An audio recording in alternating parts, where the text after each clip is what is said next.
Oh, I can see people are starting to join already. Hi, everyone that's starting to join. As you know, we usually wait like a couple minutes just to allow everyone to join the session, and then we're gonna start. So just one more minute to everyone that is logging on now.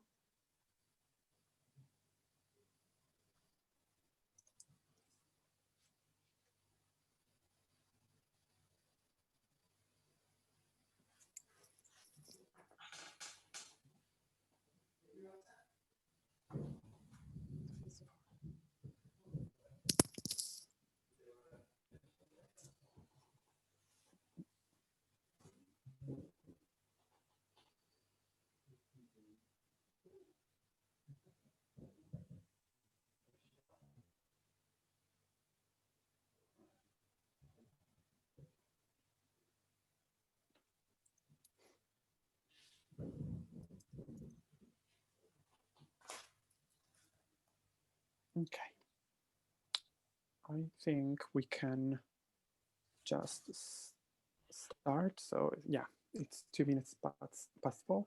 So I mean, people will be joining throughout. So hi everyone, I'm Olivia, and I'm the people coordinator in London HQ. So today we have the massive pleasure of having with us Daisy Dowing and and Mark Pattinson.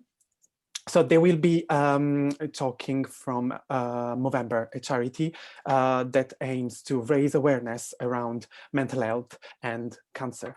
So without further ado, I'll pass the word to them. And remember, we have the chat option, so please feel free to drop any question you may have, and they will be picking them up at the end of the session. So Daisy.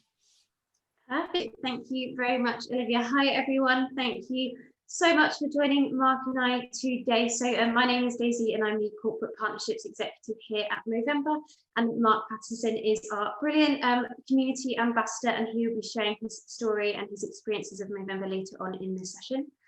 So for me, I will be giving you an overview of who we are as a charity, why we exist, how we came to be, what our goals are, and the work that we do for our 3 cause areas. So that's prostate cancer, testicular cancer, and then mental health and suicide prevention. And then to wrap it up nicely, I'll give you a quick overview of what our goals are as a charity and how your support in terms of raising awareness will help us to make a huge difference to men globally this year. So we came to exist because there is a men's health crisis. So men are on average dying 6 years earlier than women. And for our 3 cause areas, the particular problems that they're facing is that 1 in 8 men will be diagnosed with prostate cancer in their lifetime. Testicular cancer is now the most common type of cancer in young men. And mental health and suicide prevention, the rate has increased considerably, especially as a result of the COVID-19 pandemic. And 3 out of 4 suicides are now male. So we exist because we want our brothers, our fathers, our partners, our sons to be around for much longer. This crisis isn't being spoken about enough. And as a charity, we are trying to change the face of Movember so that we can open up those mental health conversations even earlier. We can get those cancer checks in place earlier so that our men are around for much longer.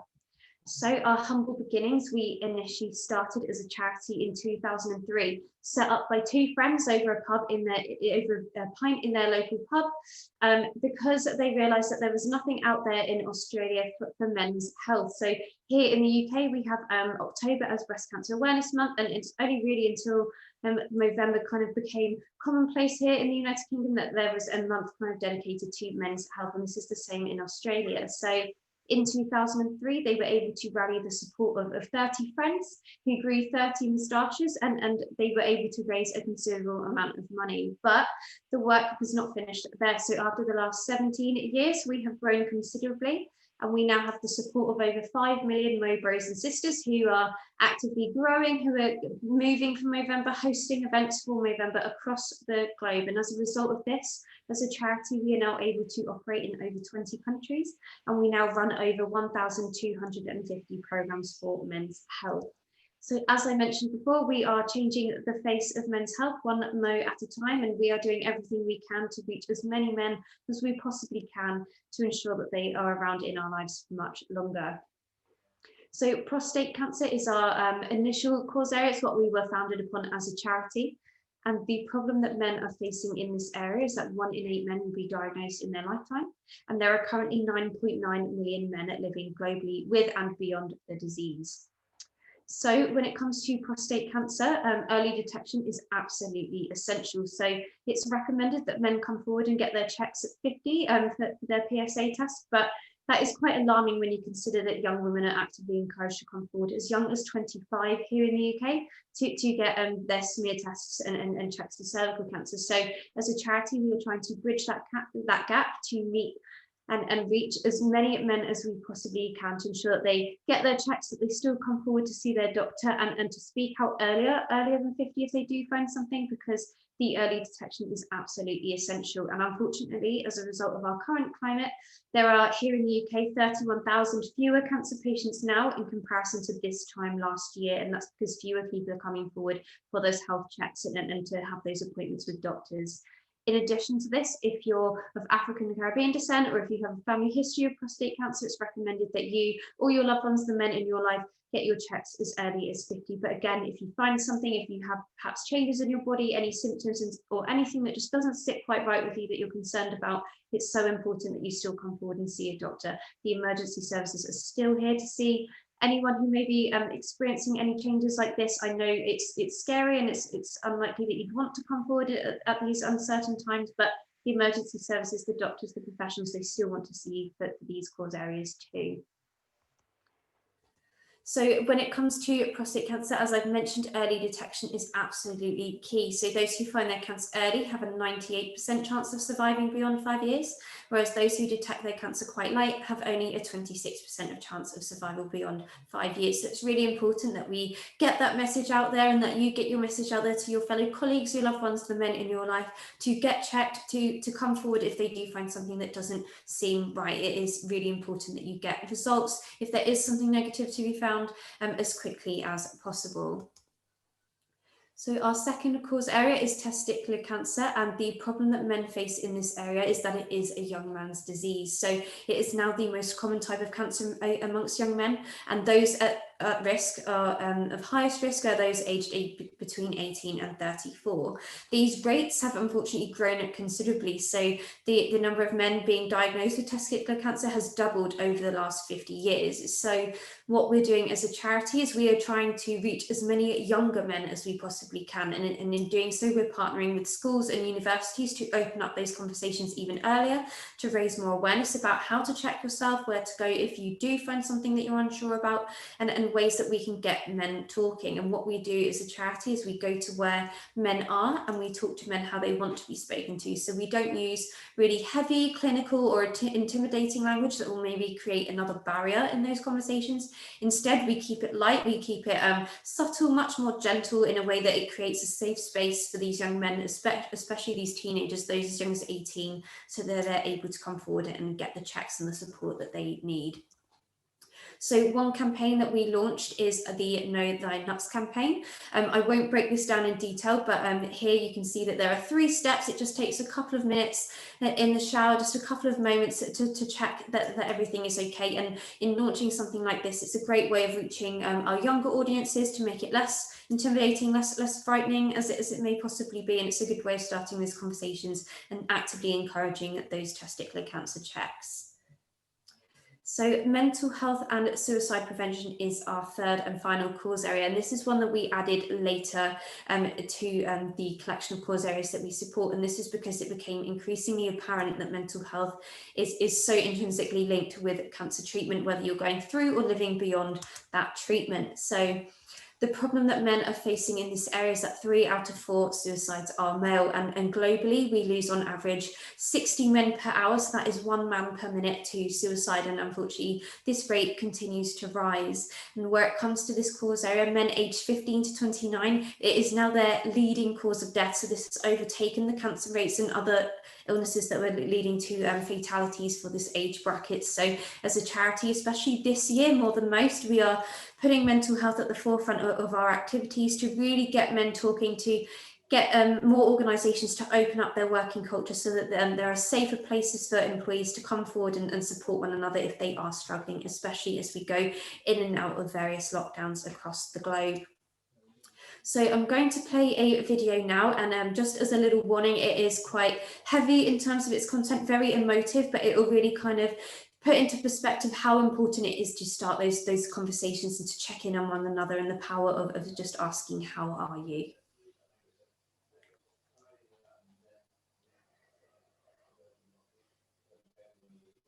Dear Mum and Dad, this isn't your fault. Well, I've been doing it really tough for a good while now. I'm sorry I can't be the father you want me to be. You'll find another best friend. It was no one's fault. No one caused it. Please move on. I love you. And I'm done.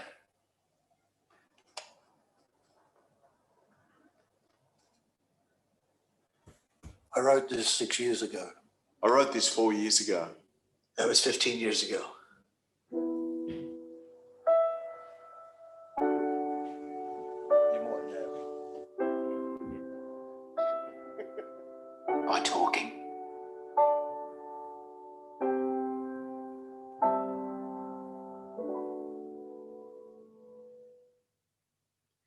So again, a very, very important reminder how important it is to check in on anyone who may be struggling, to open up that conversation, just because you never know if someone might be reaching that crisis point. And what we do by starting these conversations even earlier, we can stop men from getting that point where suicide does become an option or something that they're leaning towards or considering, and we can help to stop them reaching that crisis point. So we have been doing a lot of research into the impact of COVID-19 and mental health, and what we're doing with these presentations is we're trying to reach as many organisations as we possibly can, such as yourselves, so that we can help you to open up these conversations and to check in on one another.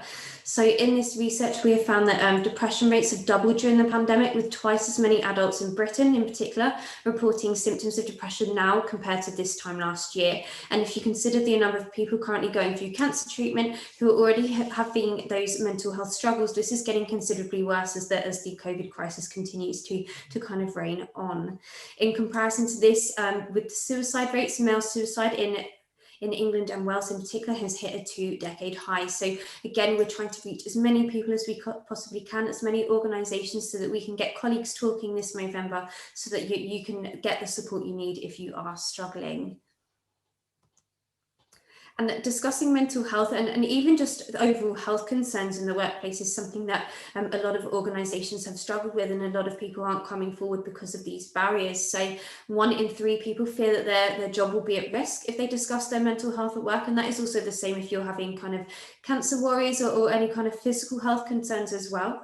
Whereas 40% believe that discussing these issues could cause them to miss out on a promotion, and 49% worried that their colleagues would make negative comments behind their back if they were to open up about their mental health, or to admit if they were struggling with their overall health as well. So again, it's showing the importance of really checking in on one another to break down the now virtual barriers that we are now facing, as we can't all interact and come together socially in the office anymore. It's so important that we create these safe spaces, these opportunities for colleagues to reach out and speak up if they are struggling without those fears kind of adding an additional barrier to those conversations. So during lockdown, our recent study found that 83% of British men admitting it helpful when people asked if they were having a difficult time, but only 46% of these men said that absolutely no one had checked in to see how they were doing. And that's because when we're all dialing in and working from home and logging in on various channels such as Zoom and Teams, we tend to jump straight into the work. Now we don't have that 10 minutes in between meetings, like those passing conversations around the office, so it's so much more difficult for us to check in and say, how are you? And because of kind of screen fatigue, we don't necessarily want to hang about and have these conversations, so we tend to kind of bypass those conversations, and they really are so important, and they can be life-saving. So 70% of men say their friends can rely on them for emotional support, but only 48% say that they can rely on their friends for emotional support. And that's not because their friends aren't there for them, it's just because there isn't effective enough communication between everybody really to say to you, I am here for you, I will be here for you. And if we can open up those conversations and create that culture, especially in particular workplaces across the globe, we can definitely help more men and more women, more employees globally by starting those conversations. So one thing in particular that we launched in response to the pandemic, which I will share with you after the session as well, because it is a brilliant tool, but this is our Movember Conversations platform. So in a nutshell, this is a digital simulation platform that will enable you to practice opening up a mental health conversation based on different circumstances that you may have found yourself in this year. So that could be if you're struggling with the work and family life balance, or perhaps if you've had job or financial concerns, or perhaps even if you have teenagers at home who have struggled with the stress of A-level, university, GCSE exams. There are different scenarios that you can practice, and it will give you tips and tricks and very gentle, subtle ways of starting those conversations, ones that are perhaps less clinical and less intimidating, so that if anyone in your life may be struggling at the moment, you can ensure that they get the help that they need. So this video here, and I'm aware that this has already been very mental health heavy, but we will be linking back to our other two cause areas later on in the session. But in the importance of the current climate, it is so important that we check in with one another. And I actively encourage you to reach out to at least one friend today to really make a difference and to check in to see how they are doing. But if you aren't sure what to look for, or if you're not too sure if someone may be struggling, this video will showcase some of the signs you can spot and some of the changes in behaviour that might perhaps be red flags if someone isn't doing so well during these times.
So a very important video there highlighting changes in behaviours. So perhaps if your friends, your colleagues, your loved ones, the men in your life are becoming more withdrawn from their social circles, not participating in hobbies that they usually would be, perhaps changes in their eating and sleeping behaviours. These are all changes in behaviour that perhaps may be signs that they are struggling, and it is so important that we reach out and continue to check in on those if those behaviours continue as well.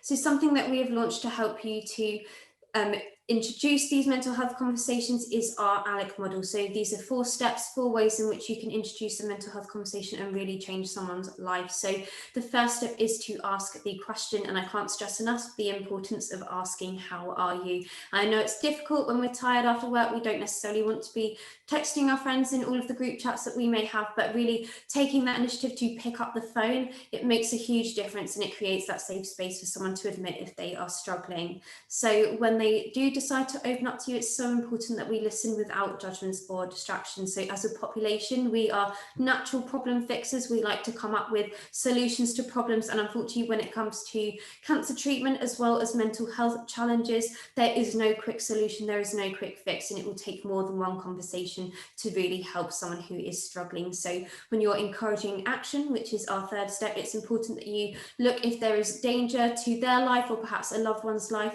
to seek the professional help and the services that they may need, but also taking that time yourselves to encourage other actions. So that could be to arrange for a follow-up phone call, or perhaps if, like here in the UK, you can still go out and do your hours exercise with another household, you could meet on a one-on-one and go for a walk. It really does make the difference, and that change of scenery will do both of you the world of good. And then finally, the importance of checking in, and this is the most important one. I know for me during lockdown, a lot of friends have come back into my life who I haven't heard from for years, and it's so important that we pick up the phone, we check in on one another, and continue to remind our friends and colleagues, our loved ones, that we are there for them. It will really make a huge difference. And if you find if someone is struggling and you ask them if they're okay, chances are they will just say that they're fine, and it's very likely that they're not. So by continuing to check in, you will break down that barrier slowly and gently, but it will enable them that safe space to open up when they're ready, and they will know that they will constantly have you for support. So this video here will showcase just a handful of the 1,250 programs that we run globally. This video will showcase some of the ones that we have here in the United Kingdom, as well as the United States and Australia. And if you'd like to receive any more information about any of these, I'd be more than happy to send you some after the session.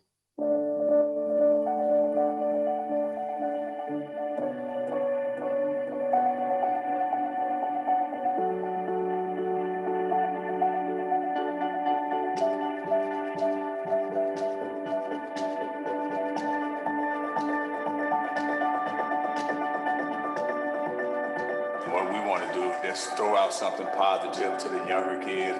Don't feel like you've got to be ashamed of anything that's happening at home or in the streets.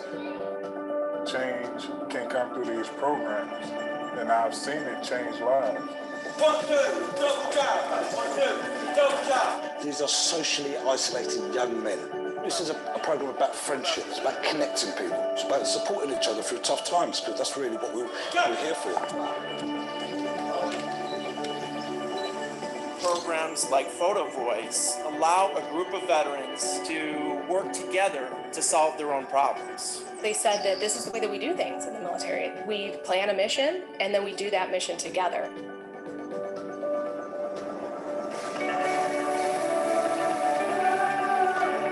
Guys can't go up to each other and say, you know what, man, I'm lonely. Fancy being a mate? Fancy going to the pub with me? Guys can't do that. Why? Why can't they do it? Because there's a stigma around it. There's no stigma coming here. Anybody is welcome to play. There are so many guys in Australia that are struggling alone. They're not having conversations, they're not reaching out saying that I need help. This program with Waves of Wellness is about being able to normalise the fact that we all go through really shit times in life, so let's just have a yarn about them. And in the meantime, let's go surfing.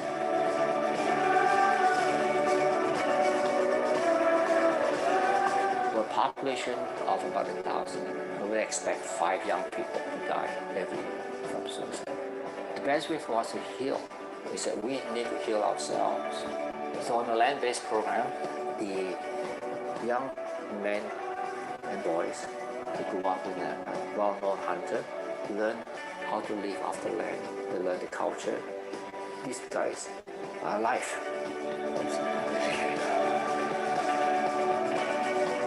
Movember Foundation is changing the game for us. I think the most important thing is actually the hope that this brings. We're changing lives, we're changing attitudes, we're helping men.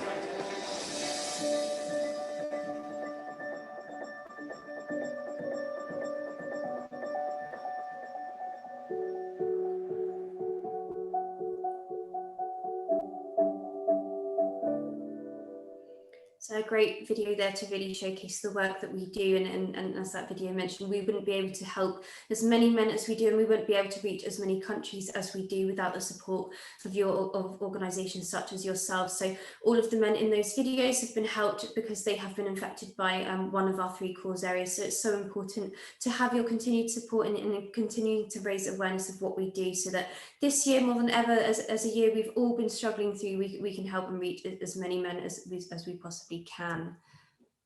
So what can you do? So there are various ways in which you can get involved, and whilst we may be halfway through Movember, it's never too late to sign up. So if you would like to take part in Movember, or if you would like to do something for Movember, please do speak up. We would welcome you on board, and I'm here to help support you with that. But to give you some ideas, if you would like to find something fun to do with your colleagues, your team, as a way of kind of raising additional awareness, and then vital funds if you would like to, you could initially grow a Mo. So I'm sure you've seen the moustache, the iconic Mo everywhere. It is our iconic logo, it's what we're known for, and it really is a great conversation starter. So even the worst moustaches can start the best conversation. So if you are a Mo bro out there, if you would like to get involved, I know this is particularly popular in the UK and the United States. They're great ways of getting involved, and chances are if anyone sees a Mo, they will ask you if you're doing Movember. So again, it's a really great way of kind of showing your involvement and your support for the charity. But in addition to this, for the Mo sisters out there who unfortunately, like myself, do not have that ability to grow a Mo, we can get active for Movember, and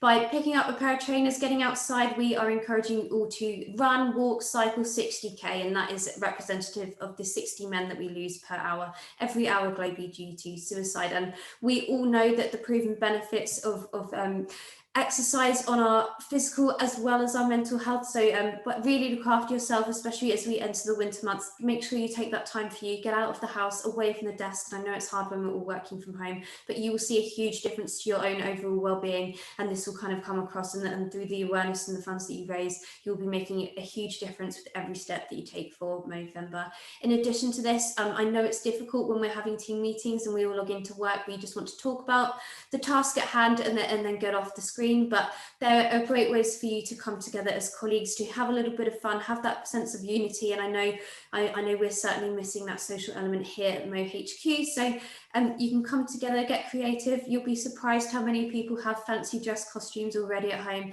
Jazz up that team meeting with some outfits, crack a smile, just come together and give yourselves that opportunity to check that you're all doing well, both mentally and physically. And then finally, you can mow your own way. So perhaps if you want to create your own challenge, if you want to support Movember in your own way, perhaps giving up that sweet treat or that luxury drink that you like for the rest of the month, please do so. Not only will you be looking after yourselves, you'll be making a huge difference to men globally this year.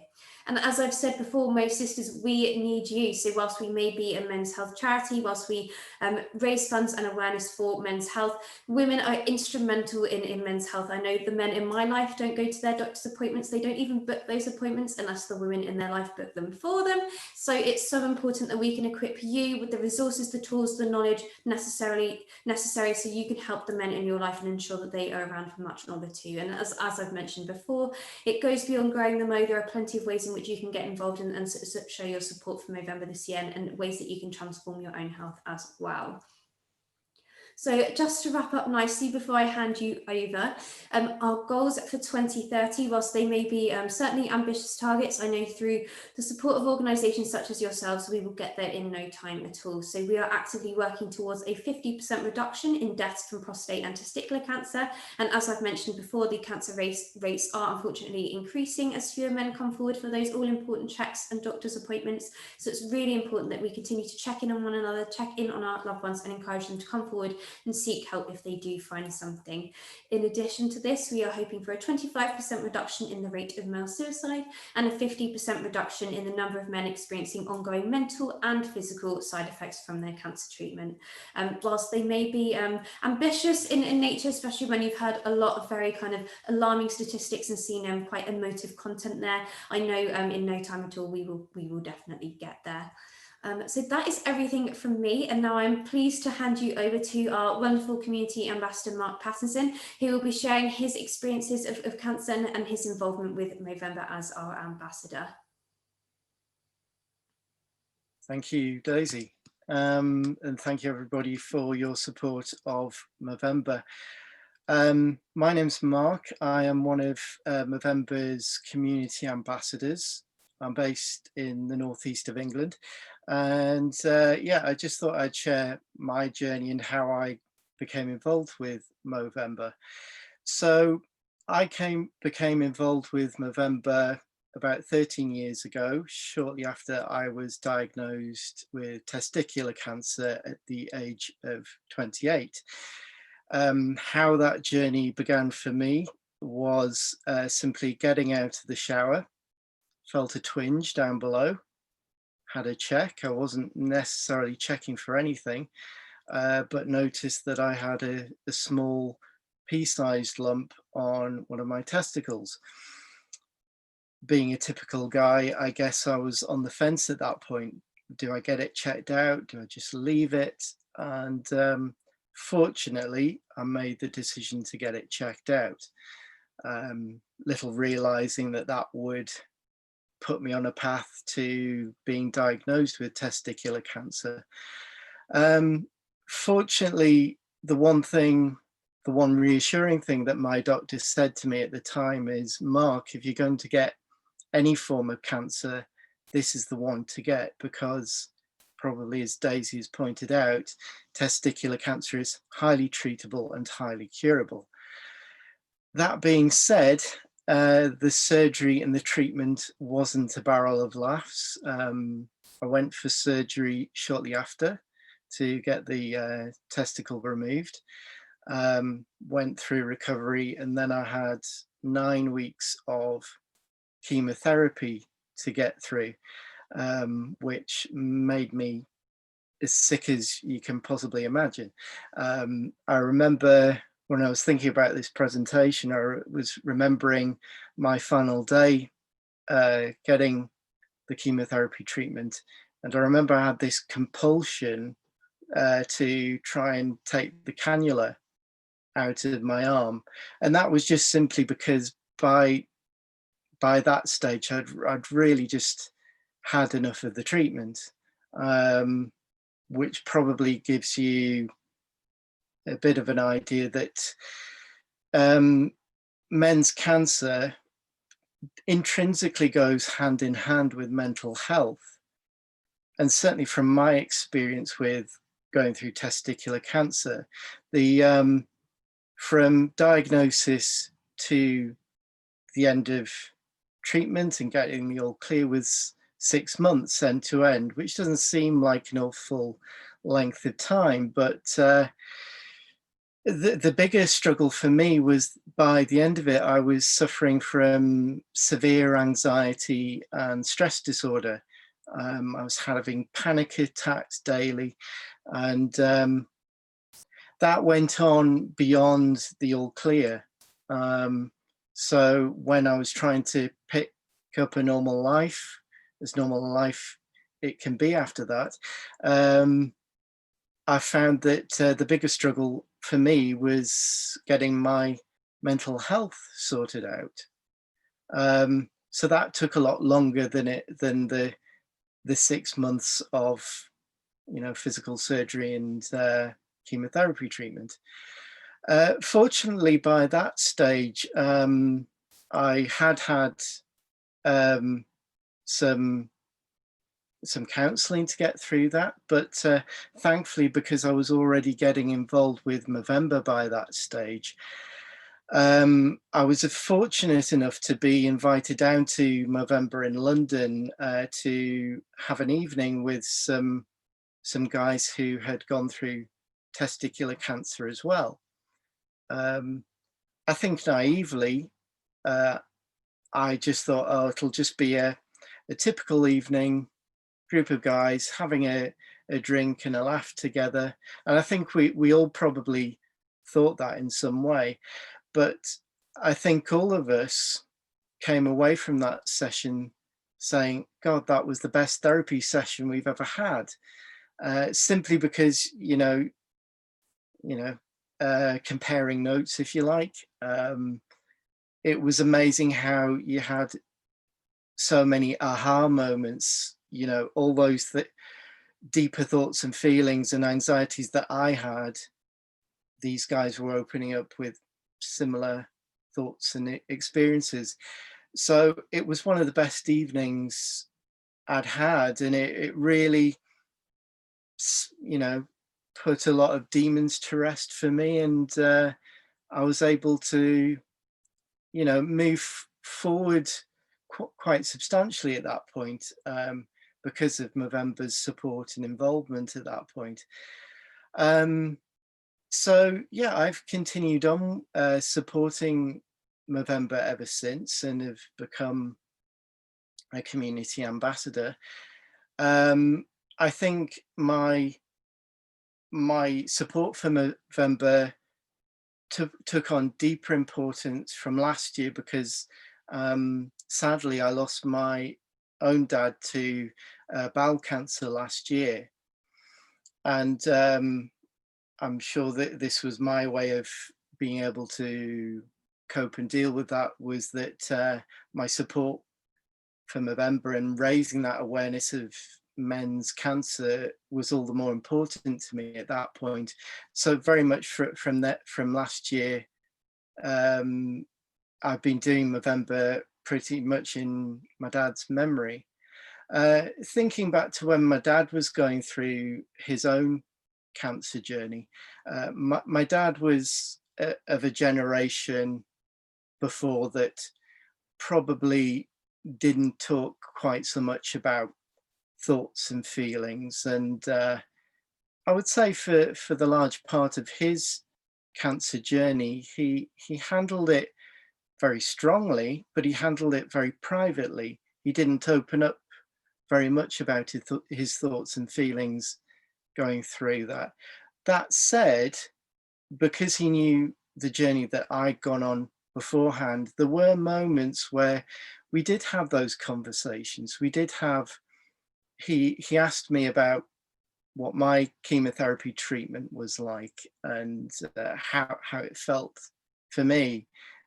And I can only think that that was his way of coping with the situation, comparing notes with me. And I think, as Daisy has mentioned, this whole conversation, sparking a conversation, is really important. And I know that firsthand because those conversations that I had with my dad while he was alive meant so much to me, particularly now that he's no longer here. So in terms of where I'm at now and how I support Movember and how I raise awareness of men's cancer, particularly this year during lockdown, I was fortunate enough to get involved with a campaign, a video campaign that was spearheaded by the Northern Cancer Alliance to obviously there's been a downturn in the amount of people who have come forward for cancer diagnosis since lockdown in early March. So this campaign, Help Us, Help You, was very much to encourage people that the NHS is still open for business to help and diagnose and treat cancer, and really encourage people to come forward. So, you know, I grabbed the bull by the horn, so to speak, and, you know, took a leaf out of all the things that I've learned in terms of awareness through Movember to very much encourage guys in particular to still come forward and still get treated, because at the end of the day, us guys are notoriously bad about not sharing our thoughts and our feelings, but at the end of the day, there isn't anything manly about keeping something like that to yourself. It is so important that if you are worried or concerned about cancer, go to your GP and get it treated, because I know from my experience, I got my testicular cancer caught early, and I'm alive, thankfully, fit and well, to be able to share my story now. And finally, in terms of what I'm doing in terms of supporting Movember this year and what I'm supporting Movember with going forward, Movember is all about having fun doing good. So I set myself the challenge of walking the entire length of Hadrian's Wall this year, 84 miles. It's had a few detours because of lockdown part 2, so I'm doing the equivalent length of, because I can't unfortunately go to the wall at the moment, but that's kind of what I'm halfway through at the moment.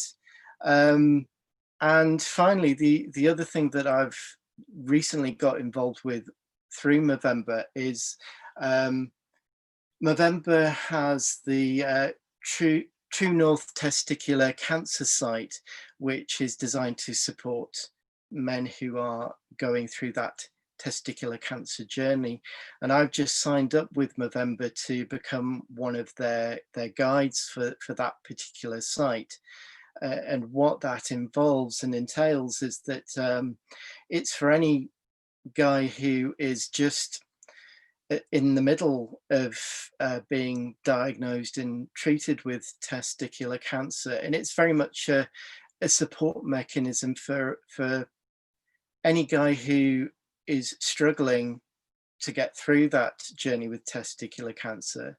Guides like myself are on hand to lend an ear, be that support, just be a mate essentially to get them through that grueling journey if they're having a struggle with it. And you know, if the going gets tough, we're on hand to lend an ear and just be a voice of reassurance that they're not going through it alone, and you know, they will get through it. And it's just being that support, which, you know, I didn't have.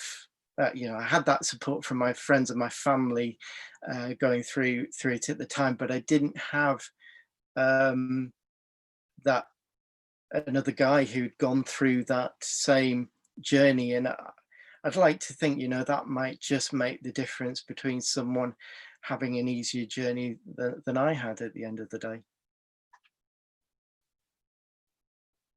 Perfect. Thank you very much, Mark. It's so kind of you to donate your time to join us today. And that is it from both of us. So the floor is now yours. So if anyone would like to ask us any questions, if you want to know a little bit more about Movember, if you have anything you'd like to ask, please don't be shy. We're here to answer anything that you may like to know. And if you don't want to ask on Zoom in front of everybody, that's absolutely fine. You're more than welcome to email your questions to Olivia, who can share them with me, and I can connect with you on a one-on-one basis as well.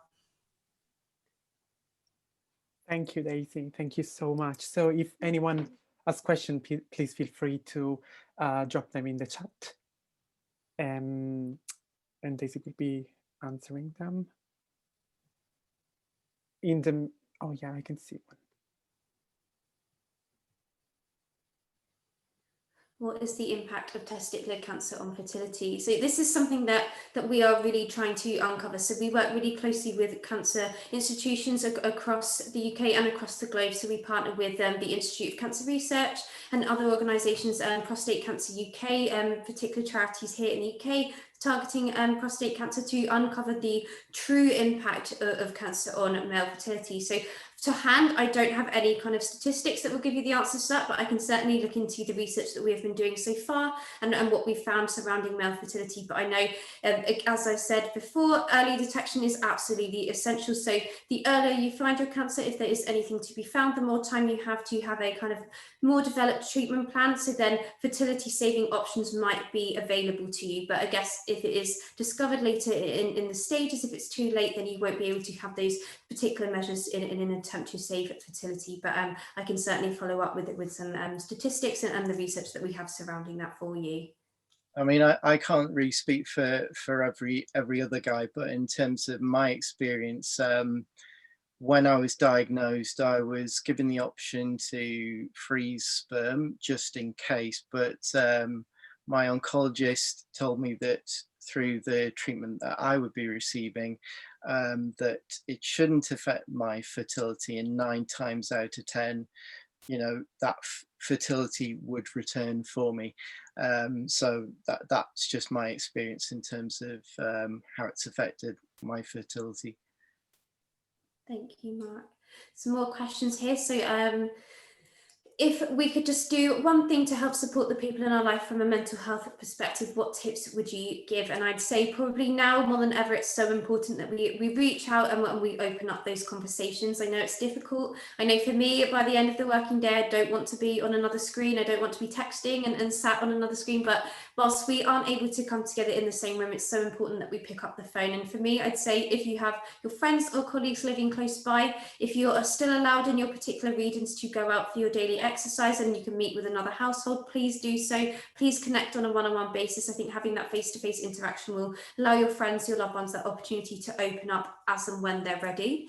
I'd say if you find that people, if your loved ones are maybe on the defensive or they're pretty quick to brush off and say that they're fine, I'd say continue to ask, not necessarily in quite an intense manner, but maybe continue to follow up and check in. If they perhaps say they're fine on the Monday, check in on the Tuesday, chances are you might find that they're more willing to open up, and it's a constant reminder that you will continue to be there for them. And I think a lot of the struggles that we face aren't because we are alone, it's because we think we are alone. So if we can continue to remind our loved ones that we are here for them, especially your colleagues, whilst we can't all be in the office together, continue to check in on another, pop in that time, maybe replace one team meeting a week with just a social catch up for your team so you can talk about anything but work. You will see a huge difference in the overall morale of your employees and your loved ones.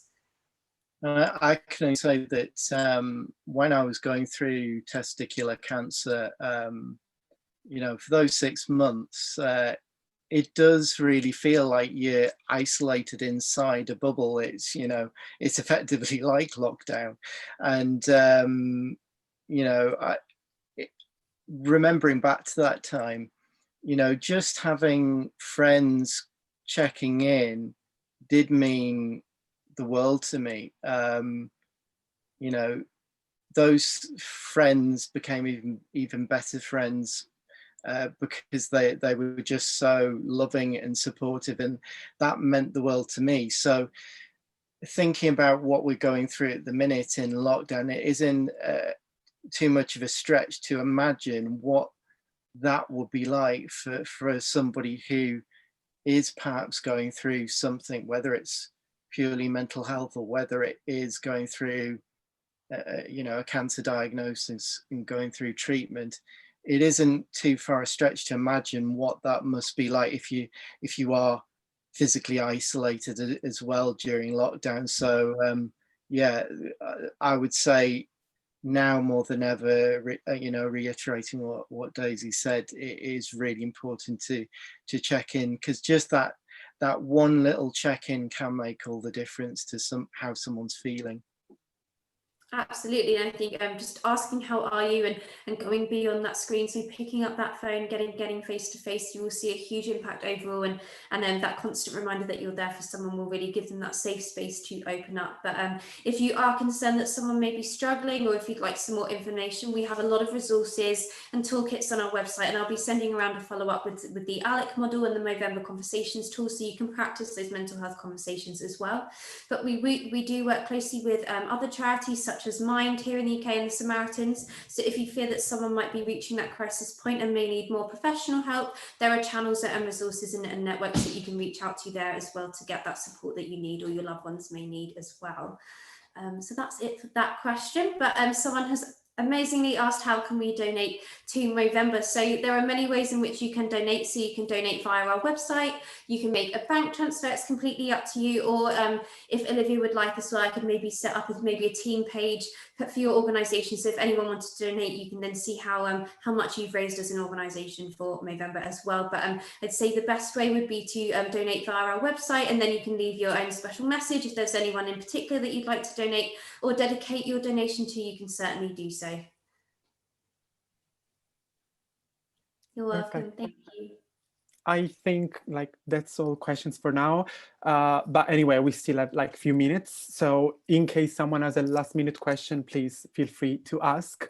In the meantime, I would like to thank you so much, both Daisy and Mark.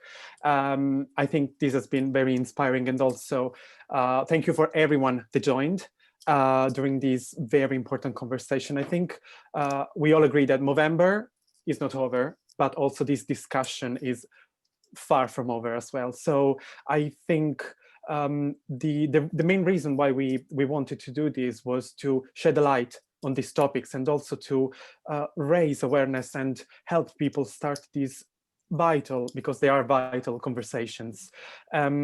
So, and also the session has been recorded. So thank you also for that, Daisy and Mark. So if any of you listening wants to share it with colleagues that you think may benefit for these, please do so, because we need to spread the word. And also, let's always support each other, because especially now more than ever, let's check on us.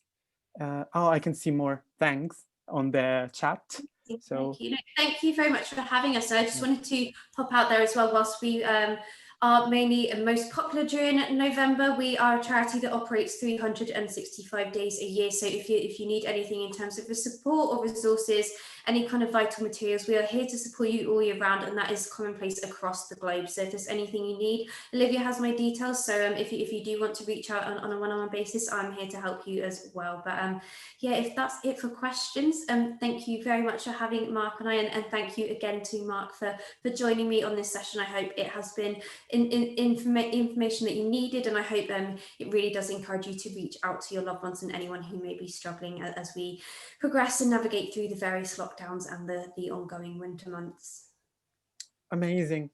Thank you once again. And also for everyone listening now, we do offer support as a company. So of course, US has their own support set in place. But if you need, reach out to your people team, and I'm sure that we will all be able to direct you to the right person. So if you need any support, we are here to listen, and also don't be afraid of asking for help.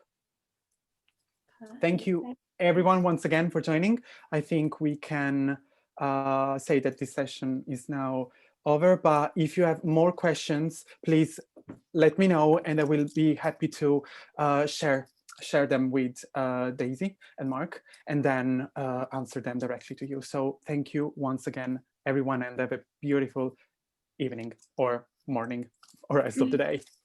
Thank you very much, everyone. Take care. Thank you very much. Take care. Bye.